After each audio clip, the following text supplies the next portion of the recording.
இப்போ பாத்தீங்கன்னா நம்மளுக்கு பெரிய சிக்கல் என்ன இருக்கு தெரியுமா? அப்பாவது ஒரு எமர்ஜென்சி ஒண்ணு இருந்தது. 9ஆம் தேதி ரிலீஸ் டேட் சொல்லிட்டேன்னு சொல்லிட்டு. இப்ப என்ன கேட்பாங்க இந்த கோர்ட் சிஸ்டம் என்ன சொல்லுன்னா, அவ்வளவு என்ன எமர்ஜென்சி இவ்வளவு ஃபாஸ்டா இந்த கேஸை ஏர் பண்ணணும்னு. நாங்க ஏன் இந்த கேஸை உடனே எடுத்துக்கணும்? அப்படின்னா எமர்ஜென்சி. நீங்க இப்ப ரிலீஸ் டேட் இன்னொரு போடல அவங்க. இப்ப என்ன சொல்ல முடியும்? இல்ல சார் எல்லாரும் வெயிட் பண்ணிட்டு இருக்காங்க அப்படின்னா என்ன வெயிட் பண்ணிட்டோம். படத்துக்காக வெயிட் பண்றாங்க ரசிகர்கள், டிஸ்ட்ரிபியூட்டர் எல்லாம் வெயிட் பண்றாங்க தான் நீங்க சொல்ல முடியுமே தவிர வேற எந்த காரணமும் சொல்ல முடியாது. ஏன்னா எமர்ஜென்சியா ஒரு காரணம் நீங்க சொல்ல முடியாது. இப்போ ஒரு விஷயம் ஞாபகம் வச்சுன்னா கோர்ட்டை பொறுத்தவரைக்கும் இந்த எமர்ஜென்சி காரணம் ரிலீஸ் டேட் எல்லாம் ஒத்துக்கவே மாட்டாங்க. நீங்க பாத்தீங்கன்னா அகாண்டான்ற படம் ரிலீஸ்க்கு வரும்போது, தாண்டவம் வரும்போது ஒத்துக்கவே இல்லை. பைனான்ஸ் அமௌண்ட் கட்டாம ஈராஸ் இன்டர்நேஷனல் படம் கட்டாம நீங்க ரிலீஸ் பண்ணக்கூடாதுன்னு சொல்லிட்டு படத்தை தடை பண்ணிட்டாங்க ஒரு நாள் முன்னாடி. அதே மாதிரி வாவாதியார் ஞாபகம் இருக்குல்ல உங்களுக்கு? ஆல்மோஸ்ட் ரிலீஸ் எல்லாம் கன்ஃபார்ம் ஆன பிறகு திடீர்னு பாத்தீங்கன்னா ஒரு 2 நாள் முன்னாடி கோர்ட் முடியாதுன்னு சொல்லுது.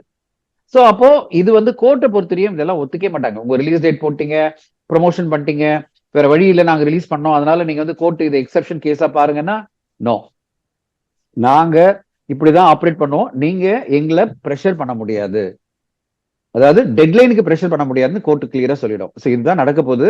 இப்போ நாளைக்கு நான் திரு கார்த்திகேயன் அப்படின்ற ஒரு லாயர் ரொம்ப அருமையா இன்னைக்கு ஒரு வீடியோ வந்திருந்தது, நான் பார்த்தேன். ஒரு 12 நிமிஷம் அழகா எக்ஸ்பிளைன் பண்ணியிருந்தாரு, கோர்ட் ப்ரொசீடிங் பத்தி எக்ஸ்பிளைன் பண்ணாரு.